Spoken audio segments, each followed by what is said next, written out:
L'IA ne peut pas remplacer les modélistes parce que jusqu'à présent, à ma connaissance, l'IA génère des modèles de vêtements qui sont presque techniquement irréalisables parce qu'il s'agit de générer des modèles de vêtements comme des images, comme des photos.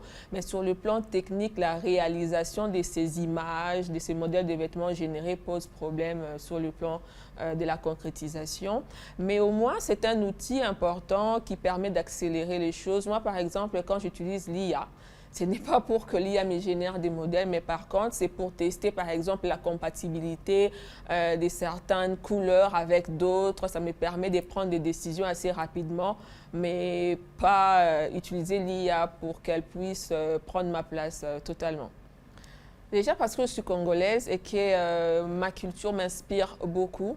Et que quand on doit parler de la République démocratique du Congo, il n'y a pas que ces 4 langues nationales. On a plus de 450 ethnies en République démocratique du Congo. Et pour moi, c'est un honneur de commencer d'abord par ma culture.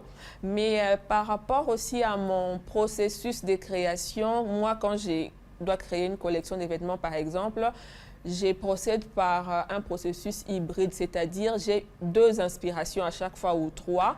La première inspiration me permet de pouvoir modeler les formes des vêtements que je dois créer. La deuxième inspiration, ça repose beaucoup plus sur les côtés design, raison pour laquelle je me suis d'abord appuyée sur le design de la tapisserie Kuba.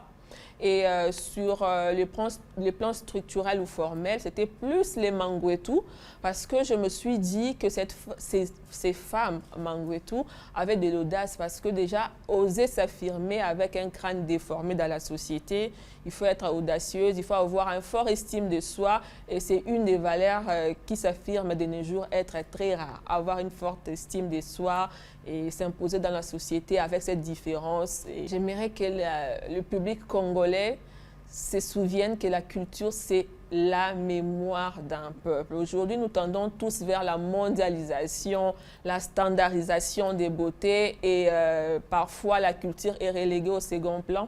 Donc, cette exposition est un éveil culturel, est un éveil patriotique et c'est aussi pour moi une façon de pouvoir mettre en avant ma culture, mais aussi de pouvoir permettre à la jeunesse de s'intégrer dans sa culture, connaître l'histoire de sa culture et aussi aller vers la pérennisation des traditions et des pratiques culturelles.